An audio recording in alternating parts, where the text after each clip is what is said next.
Praise the lord. మంచిది. అందరు దేవుని వాక్యాన్ని ఈ 2వ నెలలో దేవుడు మనకిచ్చే వాక్యాన్ని మనం ధ్యానించుకుంటాం.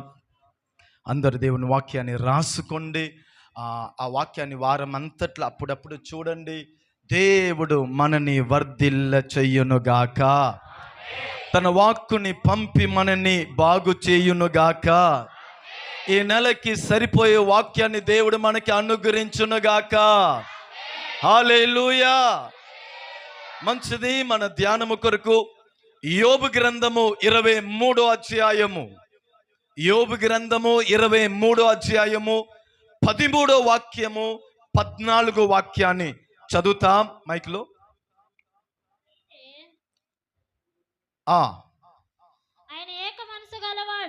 ఆయన యోబు భక్తుడు దేవుని గురించి చెప్తున్నాడు. దేవుడు ఏక మనస్సు గలవాడు, ఆయనని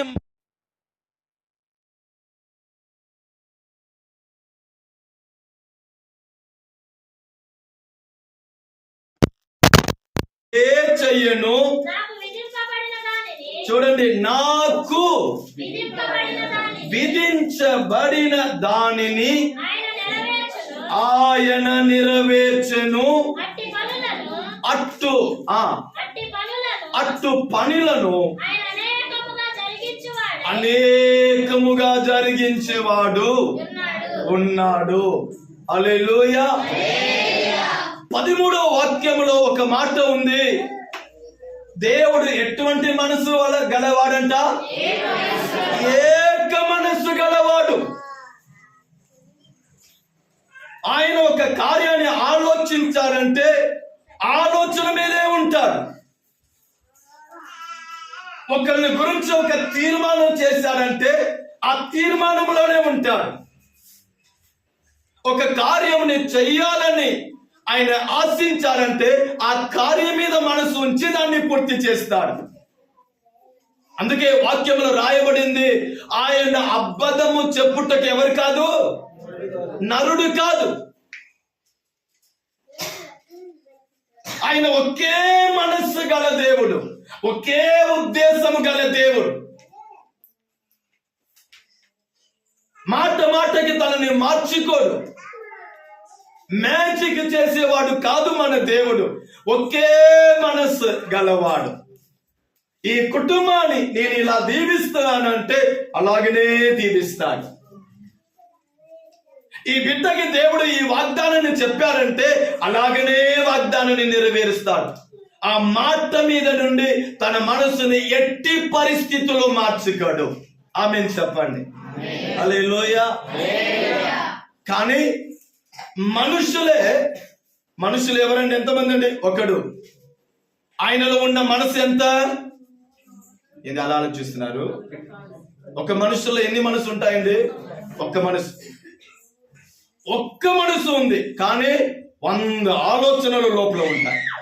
హల్లెలూయా.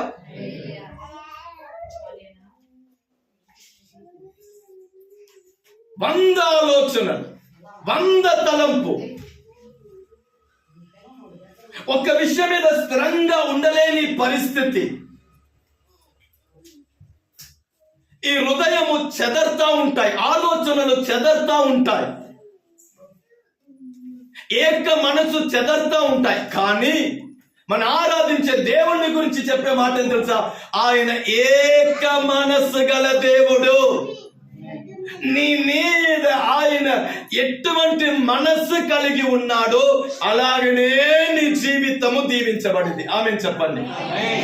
నిన్ను గురించి, నీ కుటుంబాన్ని గురించి, నీ పిల్లలని గురించి, నీ పనిని గురించి, నీ భవిష్యాన్ని గురించి ఆయన మనస్సులో ఏ తలంపు ఉన్నాయో అవి నీ జీవితంలో నెరవేరింది. ఆమేన్ చెప్పండి.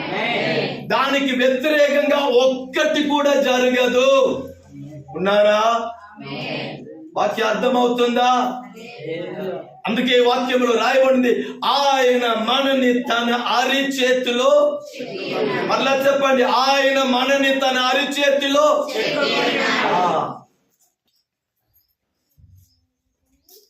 ఇప్పుడు 14వ వాక్యాన్ని చదువుతా. నాకు నియమించబడిన నెరవేర్చెను. చాలమ్మా. ఈ ఉదయము మనం ధ్యానించే అంశము ఏమిటంటే, నీ కొరకు నియమించిన దానిని నెరవేర్చే దేవుడు. నీకు సంతోషం లేదు? హల్లెలూయా. నీ కొరకు నియమించిన కార్యాన్ని, నిన్ను ఆశీర్వదించాలని దేవుడు ఉద్దేశించిన కార్యాన్ని, నీకు వాగ్దానంగా దేవుడు చెప్పిన కార్యాన్ని నీకు స్వయంగా ఆయనే నెరవేర్చునుగాక. హల్లెలూయా. వాగ్దానం చేసిన దేవుడు నమ్మదగిన దేవుడు. ఆయన నిన్ను గురించి ఏ ఉద్దేశం కలిగి ఉన్నాడు, ఏ ప్రణాళిక కలిగి ఉన్నాడు, ఏ ఆశ కలిగి ఉన్నాడు, నిన్ను ఎలా నడిపించాలని ఇష్టపడుతున్నాడో, నీకు ఏ ఇయ్యాలని ఆయన ఉద్దేశించి ఉన్నాడో, అది నీ జీవితంలో ఒక్కటి కూడా ఆగిపోకుండా, ఆలస్యము కాకుండా నా దేవుడే జరిగించునుగాక. హల్లెలూయా. నీ కొరకు నియమించిన దానిని ఆయన ఏం చేస్తాడంట? చెప్పాలి, ఏం చేస్తాడంట? విశ్వాసం మీకు ఉందా? ఆయన నెరవేరుస్తాడా? మన యేసయ్యకి మోసము చేయుట తెలియదు. హల్లెలూయా. మన యేసయ్యకి అబద్ధము చెప్పుట తెలీదు. మన యేసయ్యకి మాటని మార్చుట తెలీదు. ప్రకృతి మారిపోని, మనుషులు మారిపోని, అనుభవాలు మారిపోని, ఆయన చెప్పిన వాగ్దానం ఎట్టి పరిస్థితుల్లో మారదు. ఆయన చెప్పిన వాగ్దానం ఎట్టి పరిస్థితుల్లో ఆగిపోవదు. ఆయన చెప్పిన మాట తగిన సమయంలో మన జీవితంలో నెరవేర్చబడుతుంది. అందుకే మొదటి పేతురు 5వ అధ్యాయము 6వ వాక్యములో ఇలా రాయబడి ఉంది, ఆయన తగిన సమయములో మనని హెచ్చించినట్లు ఆయన బలిష్టమైన ప్రభావముతో నిండిన ఆయన చేతి కింద దీన మనస్సు గలవారే ఉండండి. కనిపెడుతా ఉండండి. ఆ మాట మీద విశ్వాసముతో ఉండండి. ఆ వాగ్దానాన్ని హృదయములో మరుగు చేసుకోండి. యేసు నామములో నేను చెప్తున్నాను, మీ కొరకు ఒక తగిన సమయం ఉంది. నీ కుటుంబం కొరకు ఒక తగిన సమయం ఉంది. నువ్వు చేసే పనిలో వర్ధిల్లుటకు ఒక తగిన సమయం ఉంది. నీ కుటుంబం ప్రకాశించబడుటకు ఒక సమయం ఉంది. ఆయన నీ కొరకు చేసిన ప్రతి వాక్కు కన్నార నువ్వు చూసే ఒక సమయము నీ జీవితంలో రాబోతుంది. ఎవరు దానిని ఆపలేరు. ఎందుకంటే ఆ మాటని నీకు పలికిన వాడు సైన్యములకి అధిపతి అయిన యెహోవా దేవుడు. హల్లెలూయా. ఆయన చెప్పాడంటే చేస్తాడు. నీకు ఆయన నియమించినది, నీతో ఆయన చెప్పినది, నీకు ప్రవచనగా ఆయన పలికినది, నువ్వు వ్యక్తిగతంగా దేవుని సన్నిధిలో కూర్చుండి నువ్వు ప్రార్థించేటప్పుడు దేవుడు నువ్వు మనసులో విత్తిన ఆ వాక్యం, నువ్వు బైబిల్ చదివేటప్పుడు దేవుడు నీతో మాట్లాడిన ఆ మాట, బాధతో కన్నీటితో అన్ని అయిపోయింది అన్న వేళలో తన సేవకుడి ద్వారా నీతో పలికిన ఆ మాట నీ జీవితంలో ఆయన నెరవేరుస్తాడు. హల్లెలూయా అని యోబు భక్తుడు అంటున్నాడు. ఆ వాక్యం మరలా చదవండి. 14. నాకు ఏం చేయబడినది? విధింపబడినది. దాని అర్థం నా కొరకు దేవుడు నియమించినది, నా కొరకు దేవుడు ప్లాన్ చేసినది, నన్ను గురించి దేవుడు రాసినది నెరవేరుస్తాడు. హల్లెలూయా. మనందరికీ యోబు భక్తుడిని గురించి బాగా తెలుసు. మొదటి అధ్యాయంలోనే మొదటి వాక్యంలోనే ఆయన ఎంత ఆస్తిపరుడు అని రాయబడింది. దేవుని యందు భయభక్తి కలిగిన వాడని రాయబడింది. యథార్థవంతుడు అని రాయబడింది. న్యాయవంతుడు అని రాయబడింది. దేవుని యందు భయభక్తి కలిగిన వాడు అని రాయబడి ఉంది. చెడు తనముని విసర్జించేవాడు. ఇది దేవునికి ఇష్టం లేదు. ఈ చెడు వలన నా ఆత్మీయత పాడైపోయింది, నా భక్తి పాడైపోయింది. ఈ చెడు వలన దేవుడితో నేను నడవలేను, జీవించలేను అని చాలా చాలా ఆత్మీయ విషయంలో చాలా తెలివితో జీవించేవాడు. యోబులాగా నీతిమంతుడు మరొకడు లేదని స్వయంగా దేవుడు సాక్ష్యం చెప్తున్నాడు. హల్లెలూయా. కానీ ఈ నీతిమంతుడి జీవితంలో శోధనలు వచ్చింది. మనందరికి బాగా తెలుసు.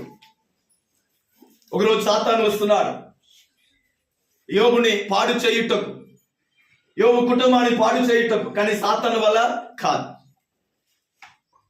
అప్పుడు దేవుడితో మాట్లాడుతున్నాడు. దేవా, నీవు యోబుని ఆశీర్వదించి ఉన్నావు, యోబుకు నువ్వు అండగా ఉన్నావు, యోబును నువ్వు ఏందో కాపాడుతున్నావు గనుక ఆయన నిన్ను పాడుతున్నాడు, విశ్వాసిస్తున్నాడు, నీలో ఉన్నాడు.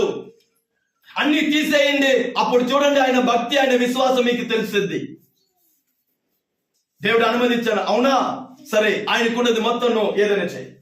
సాతాను ఏందండి శోధన పరీక్ష యోబు జీవితంలో రాగానే పిల్లలు ఒకరి తర్వాత ఒకళ్ళు చనిపోతున్నారు. ఆశీర్వాదం అన్ని పాడైపోతుంది. యోబుని గురించి, యోబు ఆశీర్వాదాల గురించి మనం చదివిన లిస్టు చూసారా? అది మొత్తం పాడైపోయింది. ఒక్కటి కూడా మిగలలేదు. ఒక్కటి కూడా మిగలలేదండి. సాతాను ఒక ఉద్దేశం ఏమిటి తెలుసా? సాతాను ఉద్దేశం ఏమిటి తెలుసా? యోబు చేత దేవుడిని ఎలాగైనా సరే దూషించాలి. ఇది సాతాను ఉద్దేశం. సాతాను ఉద్దేశం ఏమిటి? యోబు తన నోటుతోనే దేవుణ్ణి ఏం చేయాలి? దూషించాలి. దేవా, నువ్వు నన్ను ఆశీర్వదించావు, ఇలా ఎందుకు నాకు ఇది జరిగింది, ఎందుకు నన్ను మర్చిపోయావు అని యోబువే దేవుణ్ణి ఏం చేయాలి? దూషించాలి. 1:11 చదువుతారా? అయినను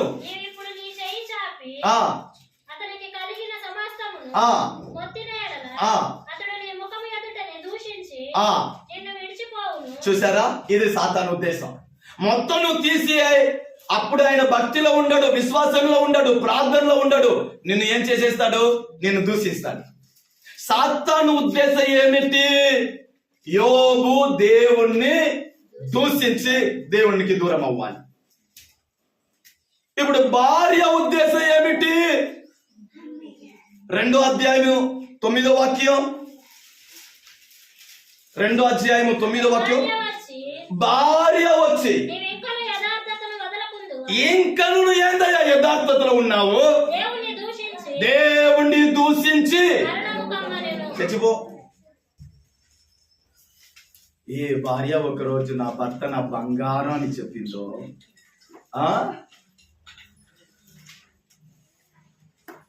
ఉదయం బయలుదేరేటప్పుడు చెప్పి ఉంటారు, ఏమండి ఎండ భయంకరంగా ఉండండి, ఏదైనా తిని వెళ్ళండి,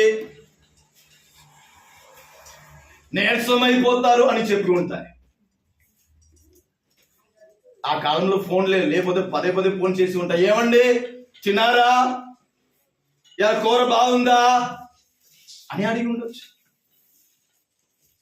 కానీ ఇప్పుడు అన్ని నష్టమైంది, అన్ని దూరమైంది, రోగం వచ్చి వ్యాధి వచ్చి కూర్చుంటే భార్య అంటుంది, ఇంకా ఎంత మాత్రం యథార్థతలో కూర్చుంటావు, సంఘం అంటావు, ప్రార్థన అంటావు, విశ్వాసం అంటావు, యేసు అంటావు, ఏం చూసావు? ఉన్నది పోయిందిగా. వస్తారు కొందరు, పద్దాక యేసు యేసు అంటావు, చూడు మా మెడలో కూడా యేసు ఉన్నారు, ఎక్కడయ్యా సిలువ? ఏంది ఆవు అంటే యేసు అంటారు, ఫార్మాలిటీ గా ఉండాలి. మరీ ఎక్కువ యేసు చర్చి ఆవు అని చెప్పకూడదు. ఏంది యథార్థత? యథార్థత ఈ కాలంలో యథార్థత చెల్లదు. కొంచెం అటు ఇటు అప్పుడే మనం బ్రతకొచ్చు అంటాడు. భార్య అంటుంది యథార్థతను వదిలిపెట్టు, దేవుణ్ణి దూషించి చచ్చిపో. దాని అర్థం ఏమిటి? నేను నిన్ను భరించలేను, నా వల్ల కాదు. ఇప్పుడు భార్య ఉద్దేశం ఏమిటి? యోబుని ఎలాగైనా సరే దేవుని దూషించుట చెప్పించాలి. సరే, ఇదైనా పర్వాలేదు. ఆయనకి ముగ్గురు నలుగురు స్నేహితులు ఉన్నారు. యోబు వ్యాధిలో ఉన్నారు, ఇబ్బందిలో ఉన్నాడు అని తెలియగానే అతన్ని విచారించుటకు, యోబుని విచారించి ఆదరణ చెప్పుటకు ఏం చేశారండి? మీరు చాలా దుఃఖంలో ఉన్నారు యోబు కథని విని. హల్లెలూయా. ఇప్పుడు స్నేహితులు వచ్చారు. ఇప్పుడు స్నేహితులు వస్తున్నారని యోబుకు తెలియనే, యోబుకు కొంచెం ఏందండి, కొంచెం ఒక సంతోషం మనసులో వచ్చి ఉంటాయి. నన్ను పట్టించుకోవటానికి నా స్నేహితులైనా పర్వాలేదు వెతుక్కొని వచ్చారే. ఇప్పుడు వాళ్ళు వచ్చి చెప్పిన మాట ఏమిటి? 11వ అధ్యాయము 6వ వాక్యం. యోబు 11:6. ఆయనే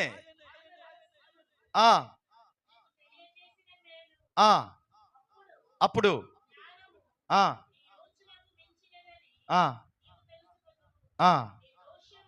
చూడండి, నీ దోషములు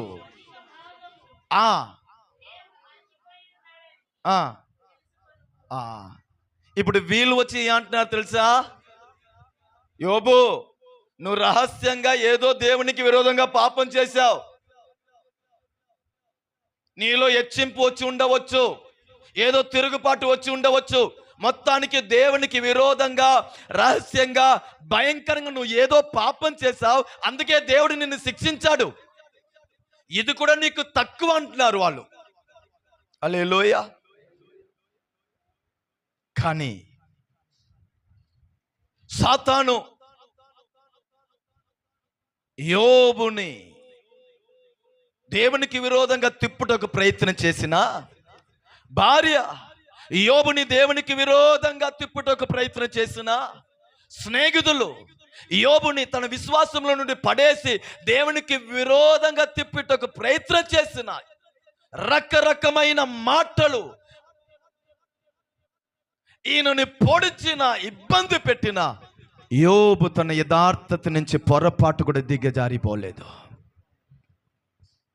ఈ ఉదయం దేవుని సంగమా, నీ జీవితంలో దేవుడు ఉద్దేశించినది, దేవుడు చెప్పినది నెరవేరాలంటే నీ యథార్థతలో నిలబడుటకు మీరు నేర్చుకోండి. కానీ దేవుని యోబుని గురించి దేవుడు ఏ ఉద్దేశం కలిగి ఉన్నాడు? 42వ అధ్యాయం 10వ వాక్యం చదవండి. యోబు గ్రంథము 42వ అధ్యాయము 10వ వాక్యము. మరియు యోబు తన స్నేహితుల నిమిత్తం, మైక్లో చదువమ్మా.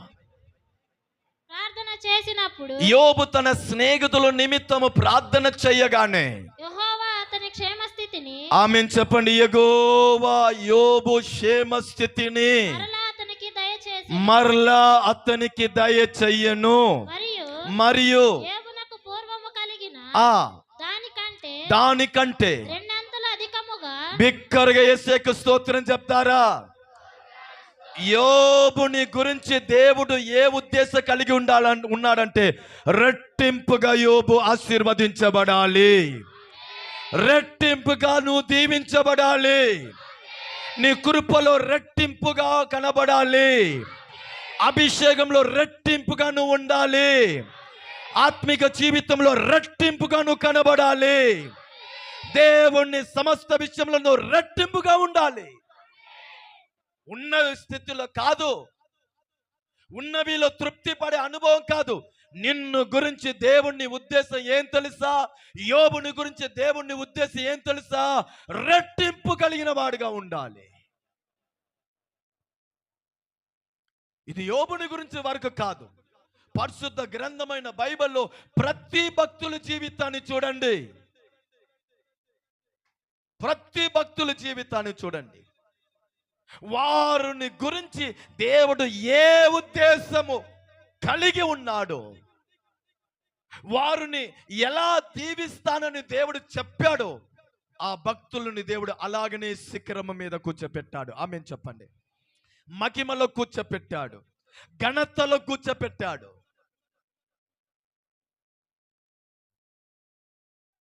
నెబుకద్నెజర్ రాజు యూదా దేశంలో వచ్చి మందిరాన్ని పడేసి యూదు జనులని చంపి హింసించి ఆ పట్టణాన్ని కాల్చివేసి అక్కడ ఉన్న ప్రజల్ని ఏందండి బంధించి ఆయన బబిలోన్ దేశానికి తీసుకొని వెళ్తే ఆ గుంపులో ఎవరండి, దానియేలు, సాత్రాక్, మేషాక్, ఆబేద్నెగో యవనస్తులు కూడా వెళ్ళారు. అలా వెళ్ళేటప్పుడు ఆ యవనస్తులు ఎంత బాధపడి ఉంటారు. అయ్యో మా పట్టణము కాలిపోయింది, అయ్యో మా ఆరాధన స్థలము కాలిపోయింది, ఇంకా ధర్మశాస్త్రం ఏం చదవలేమే, ఆరాధన చెయ్యలేమే, యాజకులు చనిపోయారే, భక్తి అనుభవాలు పోయిందే, మా భవిష్యత్ ఏమయ్యిద్దో, ఆ దేశంలో మేము బ్రతికి ఉంటామా లేకపోతే చచ్చిపోతామా అని రకరకమైన ఆలోచన కలిగి ఉండవచ్చు. ఏడుస్తా వారు వెళ్ళి ఉండవచ్చు, భయముతో వెళ్ళి ఉండవచ్చు. కానీ దానియేలు అవ్వచ్చు, సాత్రాక్, మేషాక్, ఆబేద్ శత్రు చేత కట్టబడిన వారుగా ఒక ఖైదీలాగా అన్య దేశానికి వారు తీసుకొని వెళ్ళబడుతున్నారు. కానీ బంధకాన్ని గురించి నా దేవుడు వారికి మీద ఉంచిన ప్రణాళిక కాదు. హల్లెలూయా. మేం బంధించబడి ఉన్నామే అని వారు ఆలోచించిన నా బైబిల్ చెప్తుంది, అదే అన్య దేశంలో అదే రాజుల ముందు దానియేలుని దేవుడు ఉన్నతమైన శిఖరములో దేవుడు కూర్చోపెట్టాడు. హల్లెలూయా. ఆ అన్య దేశ రాజు తన దేశ ప్రజలకి చూసి అంటున్నాడు, దానియేలు దేవుడే జీవము కలిగిన దేవుడు. ఆమేన్ చెప్పండి. దానియేలు ఆరాధించే దేవుణ్ణి మీరు ఆరాధించండి. దేవుడు మన ద్వారా చేసే కార్యాన్ని ఈ ప్రపంచము ఆశ్చర్యంగా చూస్తారు. ఒకవేళ బంధకము ఇరుక్కు అయిపోయింది, ఇదేనా నా బ్రతుకు అని మీరు అనుకోవచ్చు. దేవుడు నా పక్షంలో ఉన్నాడా అని సందేహం కూడా రావచ్చు. ఆ స్థితిలో కూడా మనం వెళ్తున్నామంటే ఆ స్థితిలో నుండి దేవుడు రెట్టింపు ఘనతకి మనల్ని తీసుకొని రాబోతున్నాడు. మనల్ని విమర్శించిన వారు మనల్ని చూసి వీళ్ళు దేవుడు గొప్పవాడు అని చెప్పబోతున్నారు. ఆమేన్ చెప్పండి, బిక్కరగా చెప్పండి. హల్లెలూయా. ఆ 14 వాక్యం ఏమిటండి? నిన్ను నాకు విధింపబడిన కార్యముని ఆయన నెరవేరుస్తాడు. ఈ ఉదయము పరిశుద్ధ గ్రంథమైన బైబిల్లో చాలా భక్తులు ఉంటే ఒక్క భక్తుడిని గురించి 2-3 మాటలు నేను మీకు తెలియచేస్తాను. ఒక్క భక్తుడి జీవితంలో దేవుడు ఆయన జీవితాన్ని గురించి, ఆయన భవిష్యాన్ని గురించి ఏమిటి నియమించాడో అంటే ఆయనని ఎలా ఆశీర్వదించాలి, ఆయనని ఎలా నడిపించాలి, ఆయనని ఎలా ఘనపరచాలి అని దేవుడు నియమించాడో, ఉద్దేశించాడో అది ఆయన జీవితంలో ఎలా జరిగింది అనే విషయాన్ని నేను మీకు చెప్తాను. ఆ భక్తుడు ఎవరంటే యోసేపు. చెప్పండి అందరూ బిక్కరగా చెప్పండి, ఎవరు? యోసేపు. ఈ యోసేపుని గురించి దేవుని ప్రణాళిక ఏమిటి, దేవుడు ఏ ఉద్దేశించాడు? ఆదికాండము 37 అధ్యాయము, ఆదికాండము 37 అధ్యాయము 5 నుంచి చదవండి అమ్మా. చూడండి. యోసేపు ఒక కలగని తన సహోదరులకు దానిని తెలియచెప్పగా, ఇప్పుడు సహోదరులు యోసేపు మీద పగపట్టిరి. అతడు యోసేపు వారిని చూసి, నేను చూసిన ఈ కలను మీరు దయచేసి వినండి. అదేమనగా ఆ కళ ఏమనగా, మనము చేనిలో అన్నా మన అందరూ చేనలో ఉన్నాము. పనుల కట్టుచుంటిమి. ఆ నా పన లేచి నిలుచుచుండగా ఏ లేచి ఉంది? నా నా పన లేచి నిలుచుచుండగా నా పన లేచి నిలిచి ఉండగా మీ పనుల నా పనకు చుట్టుకొని మీ పనులు నా పనుల చుట్టుకొని నా పనకు సాష్టాంగము పడింది అని చెప్పాడు. అందుకు అతని సహోదరులు నీవు నిశ్చయముగా మమ్మును ఏలదవా. చాలా అక్కడే ఉండండి. ఇది యోసేపు చూసిన మొదటి కళ. ఇది కళ కంటే దేవుడు యోసేపు భవిష్యత్తు గురించి దేవుడు తెలియచేసిన విషయము. యోసేపు ఒక రోజు రాబోతుంది, భవిష్యత్తులో నీ సహోదరులు నీ ముందు సాష్టాంగపడి నిలబడతారు.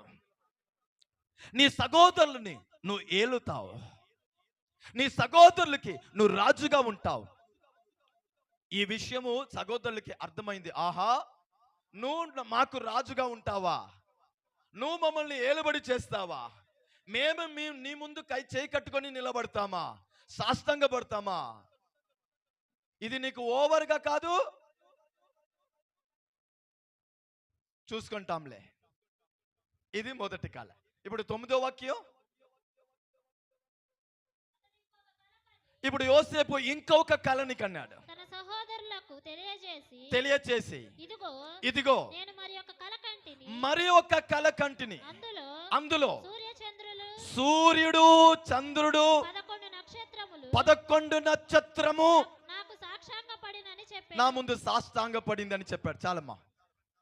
మొదటి కళ చూసినప్పుడు అన్న దగ్గర చెప్పాడు, ఎందుకంటే అక్కడ అన్నల గురించి. రెండో కళ చూస్తున్నాడు, ఇక్కడ సూర్యుడు చంద్రుడు 11 నక్షత్రుడు.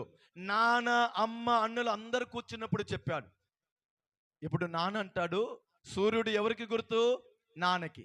చంద్రుడు ఎవరికి గుర్తు? అమ్మకి. 11 నక్షత్రులు ఎవరికి గుర్తు? అన్నలకి. ఇప్పుడు నాన్న అంటున్నాడు, ఏంద్రా నువ్వు మరి ఓవర్ చేయట్లేదురా? ఒకరోజు రాబోతుందంట, నేను నీ అమ్మ నీ సహోదరులు అందరూ నిన్ను మేము నమస్కరిస్తామా? నీ ముందు మేము వంగుతామా అని తండ్రి కూడా ఏందండి అతని మీద కోపపడ్డారు. వాస్తవానికి ఇది కళ కాదు, ఇతడి భవిష్యత్తు గురించి దేవుడు తీర్మానించిన ఏందండి ప్రవచన. యోసేపు, నీ భవిష్యత్తు ఇలా ఉండబోతుంది, రాబోయే దినములను ఇలా ఉండబోతున్నావు. నాకు ఒక మాట చెప్పండి, ఈయన చూసిన కళ ప్రకారము దేవుడు యోసేపుని ఆశీర్వదించాడా కాదా? చూడండి, ఆశీర్వదించాడు. ఎలా ఆశీర్వదించాడు? 41వ అధ్యాయం, ఆది కాండము 41వ అధ్యాయము. 41వ అధ్యాయం మనందరికీ తెలుసు. ఈ కళలు చూసిన తర్వాత సహోదరుల చేత కొట్టబడ్డాడు, ఎండిన బావిలో వేయబడ్డాడు, మరలా తీయబడ్డాడు.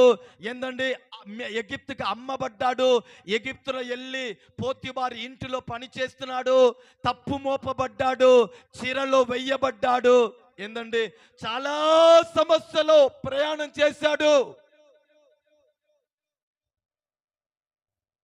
ఈ కళలు ఈయన జీవితంలో నెరవేరకుండా, దేవుని వాగ్దానం నెరవేరకుండా, దేవుని ప్రవచన నెరవేరకుండా, దేవుడు నీకు చెప్పిన మాట నెరవేరకుండా నీ జీవితంలో ఇబ్బందులు, ఇరుకులు, పోరాటము, నష్టము, చీకటి, శోధనలు రావచ్చు. వాటిలో నువ్వు ప్రయాణం చేయవచ్చు.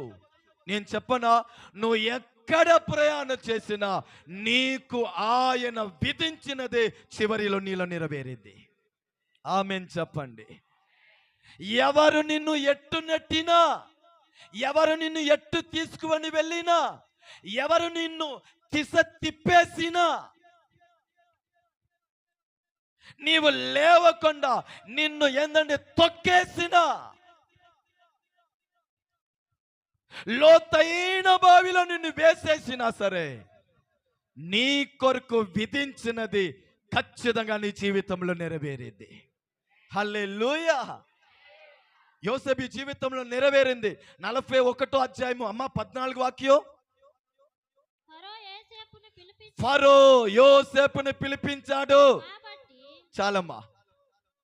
ఇప్పుడు ఎగిప్తులో యోసేపు జైల్లో ఉన్నాడు. ఫరో ఒక కళ చూస్తున్నాడు. ఆ కళకి అర్థం కావట్లేదు. భయంలో ఉన్నాడు. ఏమయ్యిద్దో నేను చెప్పనా? యోసేపు చెరు నుంచి బయటకు వచ్చే సమయం వచ్చేసింది. ఆమేన్ చెప్పండి. సార్, చాలా రోజు మిమ్మల్ని ఎవరు కూడా ఏందండి కట్టేసి ఉంచలేరు. ఎందుకు ఒకలాగా చూస్తున్నారు? చాలా రోజు మిమ్మల్ని ఏందండి అపవాది తిప్పలేడు. వాడు ఎంత మనని తొక్కినా అంతగా మనం లేస్తాము. హల్లెలూయా. అందుకే బైబిల్లో రాయబడి ఉంది, శత్రు ఒక్క మార్గంగా వస్తాడంట, కానీ వెళ్ళేటప్పుడు 7 మార్గంగా తరిమి వేయబడతాడంట. ఆమేన్ చెప్పండి. హల్లెలూయా. ఆయన మనని శోధించి ఒక టైంలో టైర్డ్ అయిపోతాడు. ఆమేన్ చెప్పరే. అనవసరంగా ఈయన దగ్గర పెట్టుకున్నామని స్థాయికి వచ్చేస్తాడు. ఈసాకు ఒక స్థలంలో ఏందండి బావి త్రోవుతున్నాడు. అంతేనా? తోవుతున్నాడు. అప్పుడు అక్కడ ఫిలిష్తీయులు వచ్చి ఇది మా స్థలము.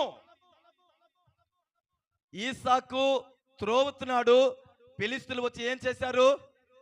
దానిని మూసేశారు. ఇది మా స్థలం అని పూర్తి చేశారు. ఇప్పుడు ఈసాకు మరొక స్థలంలో వెళ్ళి ఏం చేస్తాడు? మరలా త్రోవుతాడు. అక్కడ కూడా వాళ్ళు వచ్చి ఏమంటారు? ఇది మా స్థలం అని పూర్తి చేస్తారు. ఇప్పుడు ఈసాకు ఏం చేస్తాడు? ఇంకొక స్థలానికి వెళ్తాడు. అక్కడ నీళ్ళు వస్తుంది. రెహోబోత్ అని పేరు పెడుతున్నాడు. ఇప్పుడు శత్రు ఆలోచిస్తున్నాడు, ఆహా, వీడిని మొదటిలోనే వదిలిపెట్టి ఉంటే ఒక బావితోనే పని అయ్యేది. ఈయనని కదిలించాము గనుక ఒకటి తర్వాత ఇప్పుడు బ్రాంచ్ ఫామ్ అయిపోయింది. హల్లెలూయా. అనవసరంగా ఈయనతో మనం పట్టుకున్నామే. మన జీవితంలో అపవాది టైర్డ్ అవును గాక. హల్లెలూయా. మనకి విరోధంగా మాట్లాడిన వారు పశ్చాత్తాపపడును గాక. మనకి విరోధంగా లేచిన వారు, అయ్యో దేవుని పిల్లలకి విరోధంగా నేను అనవసరంగా కదిలించానే. ఆమేన్ చెప్పండి. హల్లెలూయా. ఆయన ఒక్క అడుగు పెడతాడు. లోకంలో ఉన్నవాడు కంటే మనలో ఉన్నవాడు గొప్పవాడు. హల్లెలూయా. హల్లెలూయా.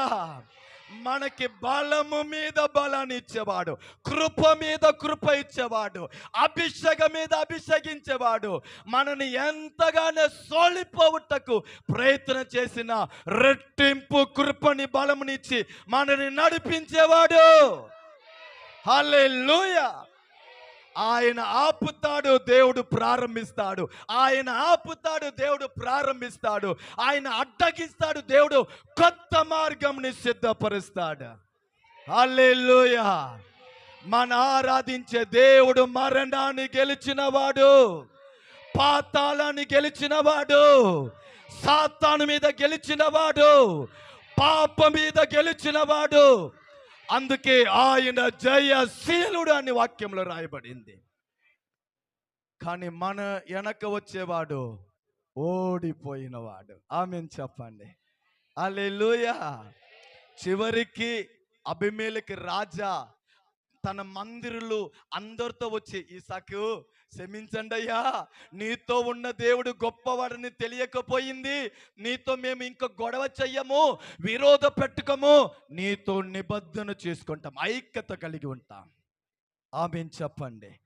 హల్లెలూయా. అంటే నేను చెప్పే విషయం ఏమిటి? నీ కొరకు ఆయన నియమించినది నీ జీవితంలో ఆయన నెరవేరుస్తాడు. ఎన్ని ఆటంకాలు వచ్చినా, ఎన్ని శోధనాలు వచ్చినా, ఎన్ని ఇబ్బందులు వచ్చినా, ఎంతమంది లేచినా, ఆపినా, ఆయన అనగా పరలోకము నిన్ను గురించి ఉద్దేశించిన ఉద్దేశము ఖచ్చితంగా నెరవేర్చబడేది. యోసేపు కల చూసిన తర్వాత ఎన్ని ఇబ్బందులు నడుస్తున్నాడు, చివరికి రాజా యోసేపుని పిలుస్తున్నాడంట. 14వ వాక్యము తర్వాత అమ్మా 41వ వాక్యం చదవండి. మరియు ఫరో ఆ చూడుము ఐగుప్తు దేశమంతటి మీద ఎగిప్తు దేశము అంతట మీద నిన్ను నియమించి ఉన్నానని. ఆమేన్ చెప్పండి. హల్లెలూయా. జైల్లో బంధించబడిన వాడిని రాజు పిలిచి అంటున్నాడు, ఈ దేశానికి నేను నిన్ను నియమించి రాజుగా నియమిస్తాను. నేను మీకు మాట చెప్పనా, ఆ కళ నెరవేరుస్తుంది. ఆమేన్ చెప్పండి. యోసేపు, నిన్ను గురించి నేను ఏ విషయాన్ని నియమించానో నేనే నీ జీవితంలో నెరవేరుస్తాను. ఏమిటి నియమించాను? ఎగిప్తుకు నువ్వు రాజుగా మారాలయ్యా. ఎగిప్తుకు నువ్వు రాజుగా మారాలి. ప్రపంచాన్ని నువ్వు పోషించాలి. కరువులో ప్రజల్ని నువ్వు తప్పించాలి. 46వ వాక్యం చదవండి. యోసేపు బయలుదేరి ఐగుప్తు దేశమంతటా సంచరించి. చూసారా, ఎగిప్తు దేశమంతటా సంచరించాడు. యోసేపు ఐగుప్తు రాజైన ఫరో ఎదుట నిలిచినప్పుడు 30 సంవత్సరముల వాడై ఉండెను. 30 వయసు అండి. హల్లెలూయా. నా దేవుడు మన జీవితంలో తన కార్యాన్ని చేయుటకు వయసు నో మ్యాటర్. హల్లెలూయా. మీ బ్యాక్గ్రౌండ్ నో మ్యాటర్, మీ ఇల్లు నో మ్యాటర్, మీ చదువు నో మ్యాటర్. హల్లెలూయా.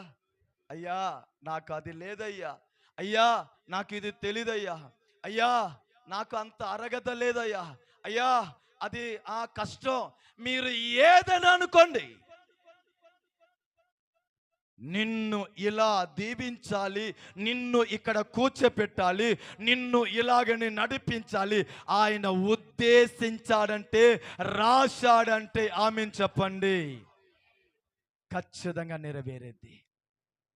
ఎగిప్తుకి రాజుగా యోసేపు మార్చబడినప్పుడు ఆయనకి వయసు ఎంతంటే 30. చూసారా, కళ చూశాడు, చాలా ఇబ్బందులు పోరాటంలో నడిచాడు, కానీ ఆయన గురించి దేవుడు ఉద్దేశించినది నెరవేరింది. గట్టిగా ఆమేన్ చెప్పండి.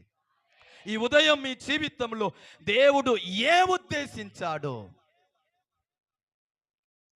దాంట్లో ఒక సున్న కూడా ఏనండి తప్పిపోవద్దు. నమ్ముతారా? ఒక కమా కూడా తప్పిపోవద్దు. నమ్ముతారా? ఎందుకంటే మనం ఆరాధించే దేవుడు తన మాటలో నమ్మదగిన దేవుడు. హల్లెలూయా. యోసేపు జీవితంలో దేవుడు నియమించిన ఆ కార్యము అతడు జీవితంలో నెరవేరుటకు ఒక 3 కార్యాన్ని నేను మీ జీవితంలో చెప్తాను. హల్లెలూయా. దేవుడు నియమించిన ఆ కార్యము అతడి జీవితంలో నెరవేరుటకు, శిఖరానికి చేరుటకు, సింహాసనంలో కూర్చోండుటకు, అంత అద్భుతంగా ఆయన జీవితం మారుటకు ఒక 3 కార్యాన్ని నేను మీకు తెలియచేస్తాను. హల్లెలూయా. ఇది మన జీవితంలో ఉండాలి. ఈ అనుభవంలో మనము వెళ్ళాలి. అప్పుడు వాగ్దానం మనతో వస్తుంది. వాగ్దానం చేసిన వాడు మనతో వస్తున్నాడు. హల్లెలూయా. అద్భుతాన్ని మన జీవితంలో మనం చూస్తున్నాము. ఆమేన్ చెప్పండి. మొదటిగా ఇచ్చే తండ్రి. ఏ మాట చెప్పండి? ఇచ్చే తండ్రి, గివింగ్ ఫాదర్, ఇచ్చే తండ్రి. 37వ అధ్యాయము 3వ వాక్యాన్ని చదవండి. ఆదికాండము 37 3వ వాక్యం. మరియు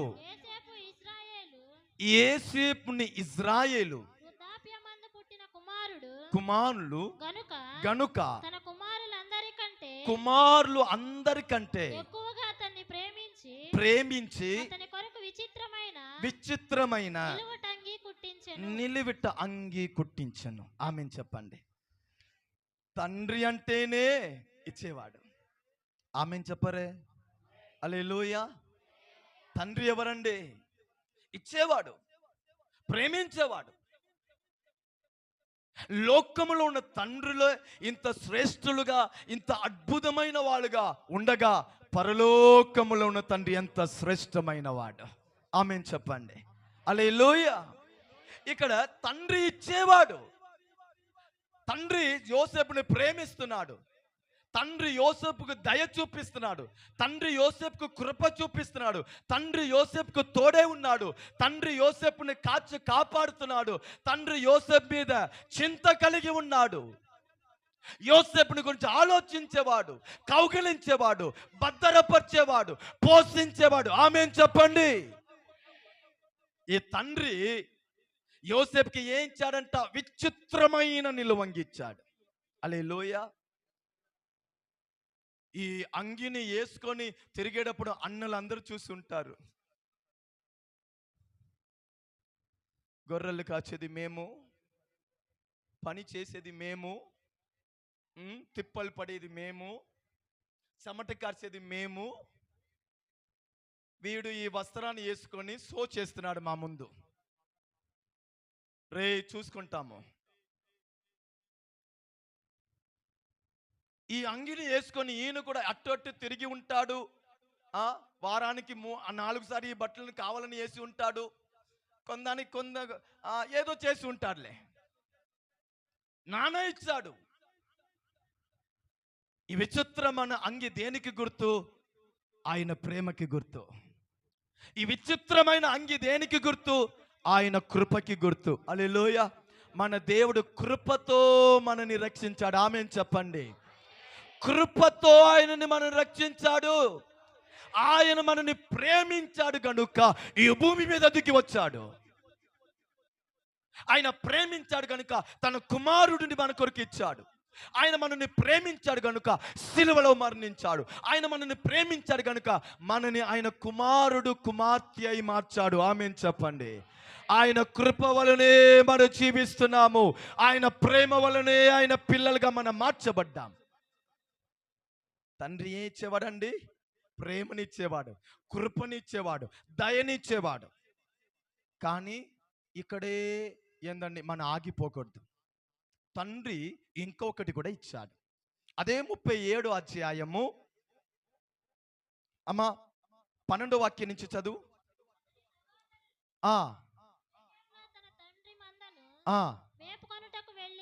వెళ్ళిరి. అప్పుడు ఇజ్రాయేలు యోసేపుని చూసి, నీ సహోదరులు షెకెములో మందమేపుచున్నారు, నిన్ను నేను వారి యొద్దకి పంపేదను. అతడు చెప్పాను. చాలు. ఇప్పుడు మొదటిగా తండ్రి ఇచ్చే తండ్రి కదా, ఏం ఇచ్చాడు? విచిత్రమైన నిలువంగి ఇచ్చాడు. ప్రేమ, కృప, దయ, సమృద్ధి. ఇప్పుడు తండ్రి యోసేపుని పిలిచి, షెకెములో మీ అన్నలు ఏందండి గొర్రెలు మేపుతున్నారు, పోయి చాలా రోజు అయింది గనుక నువ్వు ఏం చెయ్యాలి? ఈ పదార్థాలని చేతిలో తీసుకొని వెళ్ళి మీ అన్నలని చూసి పలకరించి వారు ఎలా ఉన్నారని వార్తని. ఇది ఎవరిస్తున్నారు? తండ్రి. మీరు ఇంట్లో వెళ్ళి 19 వరకు ఇంట్లో వెళ్ళి చదువుకోండి.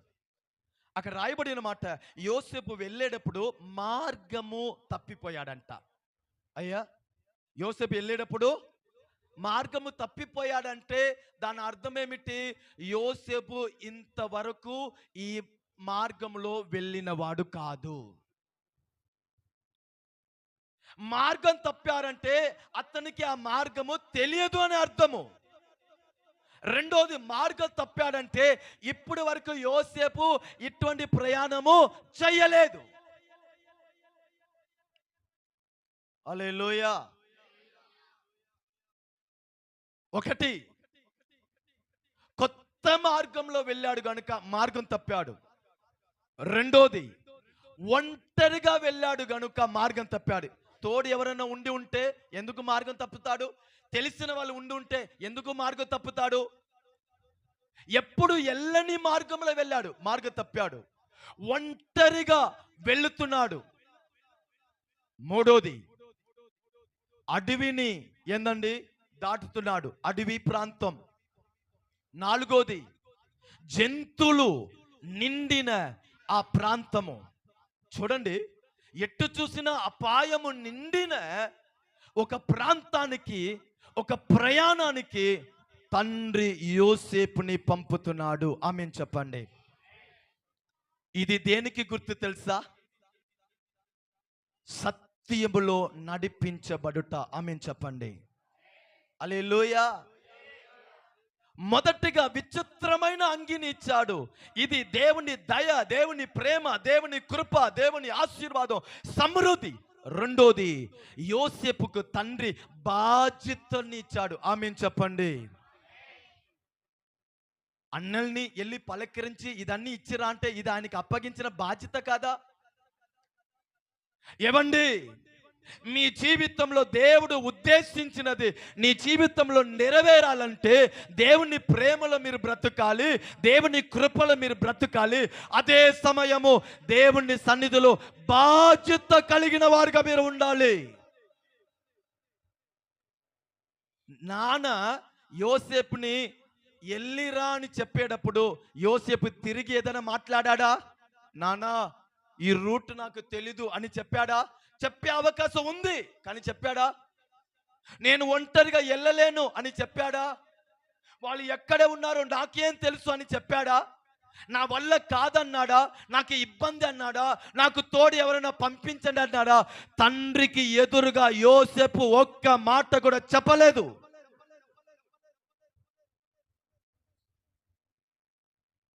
తండ్రి యోసేపుకి అప్పగించిన ఆ పనిని, బాధ్యతని మనసారా ఆయన అంగీకరించాడు. కష్టమే, ఇబ్బందే, ఎలా చేరుతాను తెలీదు, కానీ యోసేపు గైకొన్నాడు. ఆమేన్ చెప్పండి. ఇది దేనికి గుర్తు తెలుసా? సత్యముని గైకొనుటకు గుర్తు. ఒక దేవుని బిడ్డ కృపలో, ప్రేమలో, ఆశీర్వాదముల వరకు కాదు, అదే సమయంలో కష్టాలు వచ్చినా, ఇబ్బందులు వచ్చినా, కొందరు మనని ఆటంకపరిచినా, కొందరు మనని ఆపినా, కొందరు మనకి విరోధంగా లేచినా, పరిస్థితి మన మీద వచ్చినా, ఏందండి వ్యాధులు వచ్చినా, ఇబ్బందులు వచ్చినా, సత్యముని గైకొనుటకు వెనక తిరగకూడదు. మాట్లాడరే. తండ్రి నీకు ఇచ్చే కట్టడలు, తండ్రి నీకు ఇచ్చే ఆజ్ఞలు, తండ్రి నీకు ఇచ్చే ఉపదేశము, తండ్రి నీకు ఇచ్చే ఏందండి హెచ్చరికలని గైకొనేవారుగా మనం జీవించుముగాక. నా వల్ల కాదు. ఈ కాలంలో ప్రసంగం చేసేది ఎంత కష్టమైంది తెలుసా? పాస్టర్ గారు ప్రసంగం చేస్తా అలా చేయి చాపితే ప్రాబ్లం. పాస్టర్ గారు ఏంది నన్ను చూసి చేయి చాపాడండి. హల్లెలూయా. ఇటు తిరిగి చూసి మాట్లాడితే ఏంటి పాస్టర్ నన్ను చూసి మాట్లాడుతున్నాడు, ఇది ఒక సమస్య. అంటే చేయి చాపి ప్రసంగం చేసినా నన్ను గురించి చెప్తున్నాడు, ఎవరో చెప్పేశారు, అందుకే పాస్టర్ ఇప్పుడు టార్గెట్ చేసి పెడుతున్నాడు. ఇటు తిరిగి చేసిన ఏంది నన్ను గురించి ఏదైనా తెలిసిపోయిందా అని ప్రాబ్లం. అలా అంటే ఇప్పుడు ప్రసంగం చేయాలంటే కన్ను కట్టుకొని, చెయ్యి నన్ను కట్టుకొని అటెన్షన్లో నిలబడి మాట్లాడాలా ఏంది? తిరిగినా సమస్య, చూసినా సమస్య. 100 మంది కూర్చున్నప్పుడు నీ కొరకు ప్రత్యేకంగా నా కొరకే మాట్లాడుతున్నారంటే అది దేవుడు నీతో మాట్లాడుతున్నారని అర్థము. నీలో ఆ తప్పు ఉన్నట్టుగా అర్థము. ఆ గ్రహింపుని దేవుడు నీలో కలిగ చేశారని అర్థము. ఆయన కొట్టిన మన మేలు కొరకే, వాక్యముల నుండి తిట్టిన మన మేలు కొరకే, ఆయన గద్దించిన మన మేలు కొరకే. హల్లెలూయా. ఆయన ప్రతి మాట మనని ఏందండి సువర్ణంగా మనని మార్చుతుంది.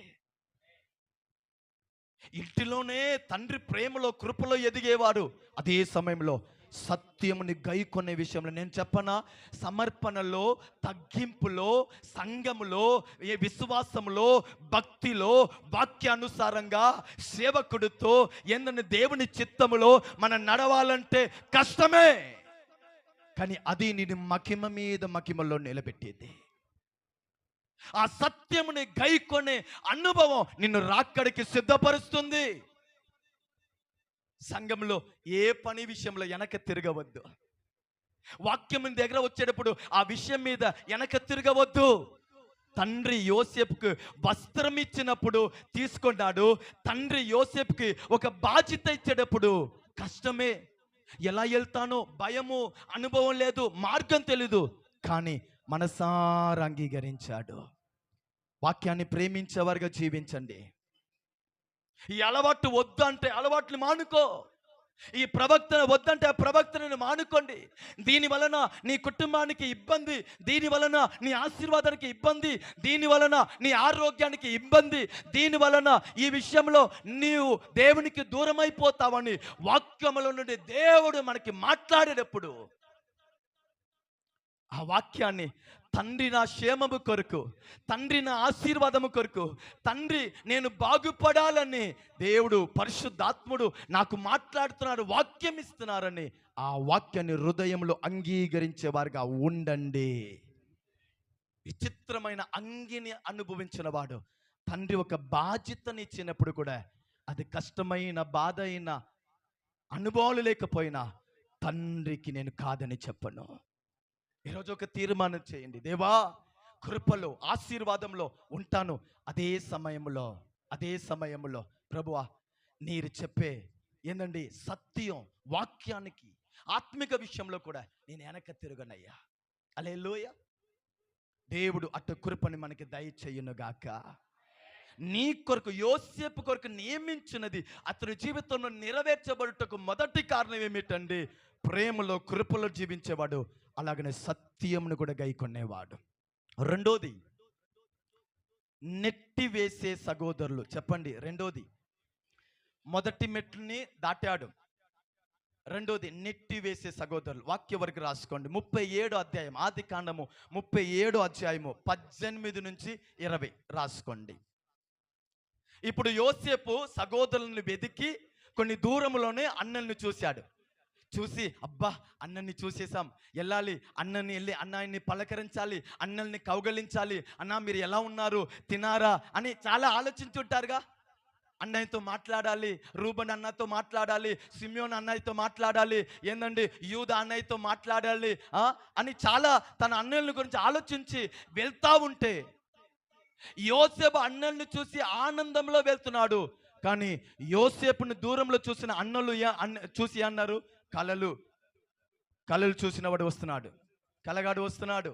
ఆహా మనకి కథ చెప్పాడుగా, వీడు ముందు మనమందరం చెప్పరే నమస్కరిస్తామంట, వీడిని మనందరూ సలిట్టు కొడతామంట, వీడు మన ముందు రాజుగా కూర్చుంటాడంట. అవునా? చిక్కాడు. చాలా రోజు నుంచి మనం వెతుకుతున్నాముగా, ఇవాళ చిక్కాడు. వీళ్ళేమో యోసేపుని చంపాలని మాట్లాడుతూ ఉన్నారు. యోసేపు ఎన్నో అన్నయ్యని చూసేసామని, అన్నయ్యని కౌగలించాలి, మాట్లాడాలి, ఈ వస్తుని అన్నయ్యకి ఇవ్వాలని ఆయన ఆలోచిస్తూ ఉన్నాడు. రాగానే మన అందరికీ తెలుసు ఏందండి, యోసేపుని పట్టుకొని కొట్టి హింసించి ఒక ఎండిన బావిలో వేసేశారు. ఆమెను చెప్పండి, ఎండిన బావిలో వేసేశారు.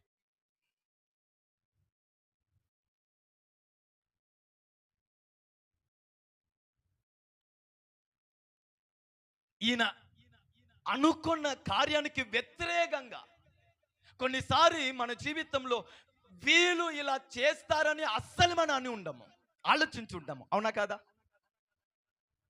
కొన్ని ఇబ్బందులు, కొన్ని సమస్యలు వచ్చిన తర్వాత వీళ్ళు ఇలా చేస్తారని నేను అనుకోలేదండి, ఈయన ఇలా చెప్తాడని నేను అనుకోలేదండి, ఈయన నా వెనక ఇలా పొడుస్తాడని నేను అనుకోలేదండి.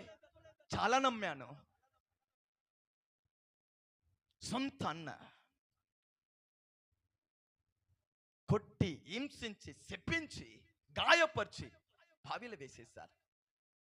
ఈ ఉదయం దేవుడు మీతో చెప్పే మాట ఏం తెలుసా? జాగ్రత్త కలిగి ఉండండి, హెచ్చరిక కలిగి ఉండండి. మనల్ని పడేసే వాళ్ళు ఉంటారు, మన క్షేమముని ఆశించని వారు ఉంటారు, మన ఎదుగుదల మీద ఏందండి తృప్తి పడని వాళ్ళు ఉంటారు,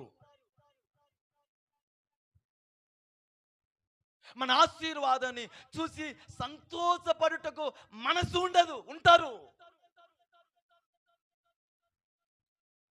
ఒక పక్కన అపవాది మనని మింగివేయాలి, పాడు చేయాలి, పడేయాలని ఆయన ఒక పక్కన ఆలోచిస్తూ ఉంటాడు. మరో ఒక పక్కన ఆత్మీయతలో, భక్తిలో, దేవుల్లో మనని పడేయటకు మరొక ప్రయత్నాలు. నువ్వు ఎవరితో సహవాస కలిగి ఉన్నావో జాగ్రత్త.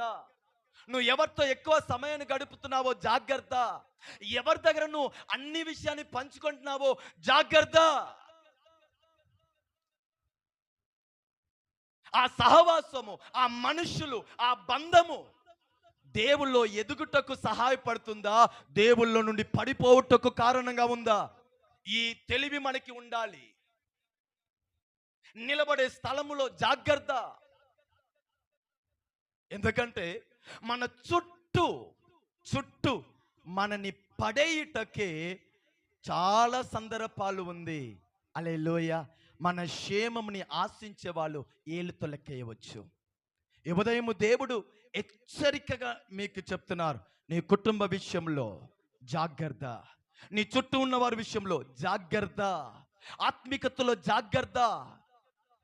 నిన్ను పడేసేవాళ్ళు, గాయపరిచేవాళ్ళు, నిన్ను లేకుండా చెయ్యాలని అపవాది ఉద్దేశం కలిగిన వారు ఉంటారు. కానీ ఒక ఆశ్చర్యం చెప్పనా, ఎంత పడేసినా, కొట్టినా, గాయపరిచినా, ఎండిన బావిలో వేసేసినా ఏ అపాయము యోసేపుకు కలుగదు. ఎందుకు తెలుసా? అతని కొరకు దేవుడు సింహాసనాన్ని ఉద్దేశించున్నాడు. ఆమేన్ చెప్పండి. అతని కొరకు సింహాసనాన్ని ఉద్దేశించున్నాడు. యోసేపు, వెండిన బావిలో పడి ఉండుట నిన్ను గురించి నా ఉద్దేశం కాదు. ఎగిప్తులో సింహాసనంలో నువ్వు కూర్చు ఉండుట నిన్ను గురించి నా ఉద్దేశం. పడేసే వాళ్ళని కనిపెట్టండి. నీ చుట్టూ ఉన్న వారిని గురించి ఒక ఆత్మీయ తెలివి మనకి కావాలి. జాగ్రత్త కలిగిన వారుగా ఉండుముగాక. ఆత్మ దేవుడు అటు కృపని మనకి దయచేయునుగాక. హల్లెలూయా. మూడో అనుభవం దయచేసే రూబన్. చెప్పండి, దయచేసే రూబన్. ఆదికాండము 37 అధ్యాయము 21, 22. ఆదికాండము 37, 21, 22. రూబేను ఆ మాట విని మనము వాడిని చెప్పి చేతులలో విడిపించున్న. చూసారండి? ఆమేన్ చెప్పండి. మిగిలే సహోదరులందరూ యోసేపుని కొట్టి గాయపరిచి వెండిన బావిలి వేసేసి ఇతడు ఇంకా బ్రతికి ఉండకూడదని ఆలోచిస్తే వాటి మధ్యలో 11లో ఒక వ్యక్తి యోసేపుకు దయ చూపించేవాడుగా దేవుడు నిలబెట్టాడు. ఆమేన్ చెప్పండి. మీకు ఒక మంచి వార్త చెప్పనా? నీ చుట్టూ ఉన్న వారందరూ నిన్ను తప్పుగా మాట్లాడని, గాయపరచని, వాటి మధ్యలో నిన్ను ఆదరించుటకు ఒక రూబేను దేవుడు నిలబెడతాడు. ఆమేన్ చెప్పండి. నిన్ను అర్థం చేసుకుంటానికి రూబేను దేవుడు నిలబెడతాడు. నీకు సహాయం చేయడానికి రూబేను నిలబెడతాడు. నీ కొరకు ప్రార్థించడానికి రూబేను నిలబెడతాడు. భయపడవద్దు అని నీకు ధైర్య మాట చెప్పుటకు ఏదో ఒక రూబేను నీ కొరకు ఉంటాడు. ఆ రూబేనుని మీరు ఏం చెయ్యాలి? ఏవండి సార్, కనిపెట్టాలి. చూసే వాళ్ళందరికీ టాయింగ్ లైక్ కొట్టకూడదు. నీ ఆత్మీయతాన్ని బలపరిచే రూబేనును నువ్వు కనిపెట్టాలి. నువ్వు ప్రార్థనలో పడిపోయినట్టు కనపడేటప్పుడు నీ దగ్గర వచ్చి, ఏంది ప్రారంభంలాగా ఇప్పుడు ప్రేయర్ చేయట్లేదు, రా ప్రేయర్కి వెళ్తాం అని నిన్ను మరలా ప్రార్థనలో నిలబెట్టే రూపే నీ జీవితంలో ఉండాలి. 10 మంది గాయపరిచి అతన్ని పడేయుటకు ప్రయత్నం చేస్తే ఒక రూబేను యోసేపుకు దయచేస్తున్నాడు. నేను మీకు ఒక మాట చెప్పనా, ఈ ప్రపంచంలో ఎంత గొప్ప సంఘమైనా సరే ప్రతి సంఘంలో ఏదో ఒక రూబేన్ దేవుడు నీ కొరకు ఉంచి ఉంటాడు. ఆమేన్ చెప్పండి. అది 1000 మంది ఉన్న విశ్వాసి అయినా, 100 మంది ఉన్న విశ్వాసి అయినా, 10 మంది ఉన్న విశ్వాసి అయినా సరే, వాటిలో కూడా నిన్ను ఆత్మీయతలో, దేవుడిలో, భక్తిలో, పరిశుద్ధతలో హల్లెలూయా ముందు నడిపించే రూబేనుని దేవుడు నీ కొరకు సిద్ధపరిచి ఉంటాడు. ఆ రూబేనుతోనే నీ సహవాసం ఉండాలి. హల్లెలూయా. అక్క బాన్నారా? తెలుసా మీకు, యేసు రక్తం జయని చెప్పి మీరు అక్కడి నుంచి వెళ్ళిపోతే ఆమేన్ చెప్పండి, మీకు క్షేమము కలుగునుగాక. హల్లెలూయా.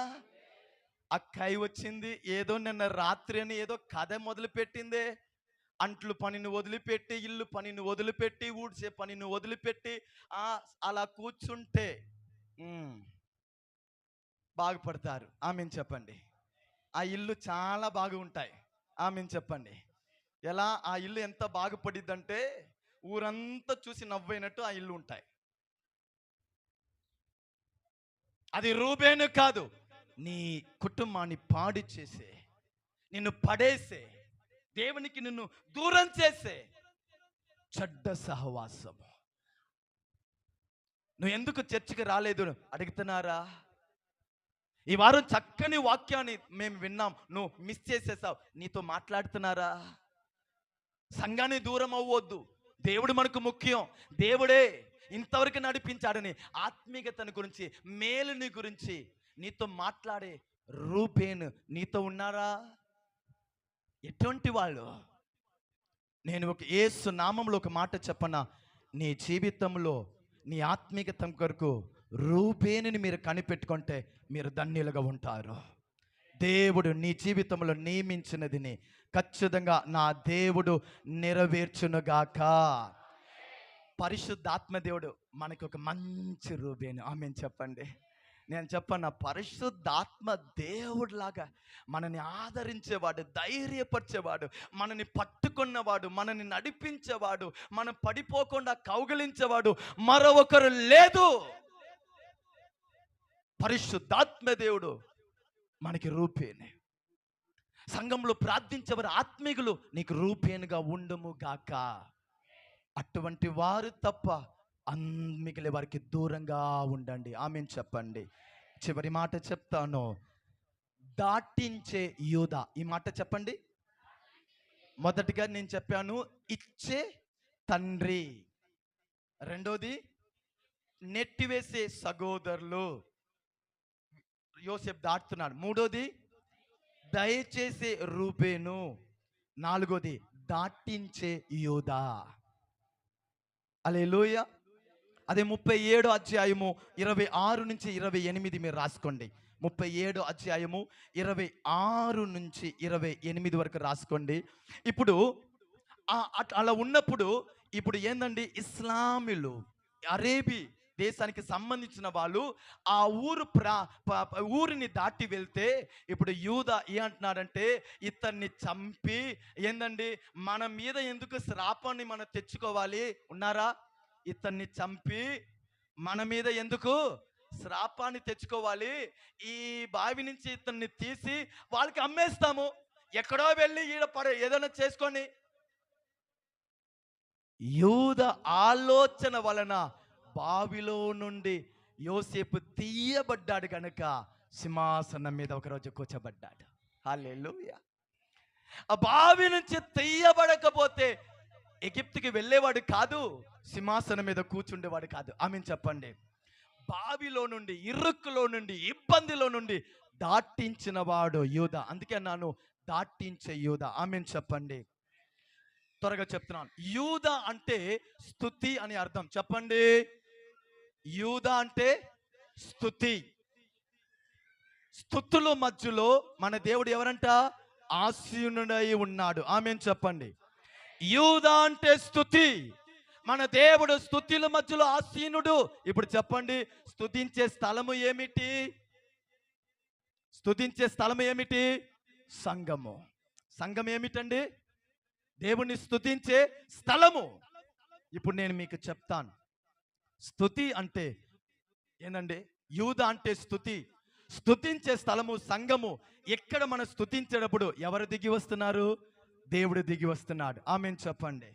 మనం స్తుతించేటప్పుడు దేవుడు దిగి వస్తున్నాడు, కృప దిగి వస్తుంది, విడుదల దిగి వస్తుంది, బలము దిగి వస్తుంది, అభిషేకం దిగి వస్తుంది, మన జీవితంలో అద్భుతాలు జరుగుతుంది. హల్లెలూయా. ఇప్పుడు సంఘము ఏమిటి? యూదా. స్తుతించే స్థలము ఏమిటండి? సంఘం. ఈ సంఘం ఏమిటి తెలుసా? యూదా. ఒక మాట మీకు చెప్పనా, ఈ సంఘముతో మీ ఐక్యత, పరిచర్యతో మీ ఐక్యత, దేవుడితో మీ ఐక్యత, వాక్యముతో మీ ఐక్యత, మీ సమర్పణ, మీ తగ్గింపు, మీ ఆత్మీయత, మీరు భక్తి ఎంత స్తుతిలో కలిసి ఉందో, ఎంత సంఘంలో నాటబడి ఉందో, నేను చెప్పనా, నీ కొరకు నియమించినదిని ఆయన నెరవేర్చునుగాక. హల్లెలూయా. సంఘాన్ని ఒక సాధారణ స్థలముగా చూడవద్దు. 4 గోడల మధ్యలో మనం కూడుతున్నామని అనుకోవద్దు. ఆకాశం మందలైన దేవుడు నివసించే స్థలము, దిగి వచ్చే స్థలము, మనతో మాట్లాడే స్థలము, మనని ఆశీర్వదించే స్థలము, మనకి వాగ్దానం ఇచ్చే స్థలము, మనకంటే ముందు నడిచేవాడు. ఈ ధన్యతని మనం పొందే స్థలం ఏమిటండి? సంఘము. ఈ సంఘములో మన స్తుతి ఎంత అధికంగా ఉందో అంత అధికంగా మనం దీవించబడుతున్నాము. హల్లెలూయా. ఈ అనుభవాన్ని దాటి వస్తున్నాడు. సింహాసనం మీద యోసేపు కూర్చోబెట్టాడు నా దేవుడు. హల్లెలూయా. ఈ 2 నెలలో నా దేవాది దేవుడు సంఘానికి ఇచ్చే వాగ్దానం ఏం తెలుసా? నీ కొరకు నియమించిన దానిని ఆయన నెరవేర్చునుగాక. నెరవేర్చునుగాక. వాగ్దానం నెరవేర్చునుగాక. ప్రవచన నెరవేర్చునుగాక. ఉద్దేశం నెరవేర్చునుగాక. ఆలోచనలు నెరవేర్చునుగాక. ప్రతి మాట నెరవేరునుగాక. బలిపీఠం మీద నుంచి వచ్చిన ప్రతి వాక్యము మన శిరస్సు మీద నెరవేర్చబడునుగాక. దేవుని వాక్యానికి బిక్కరగా స్తోత్రం చెల్లిస్తాం.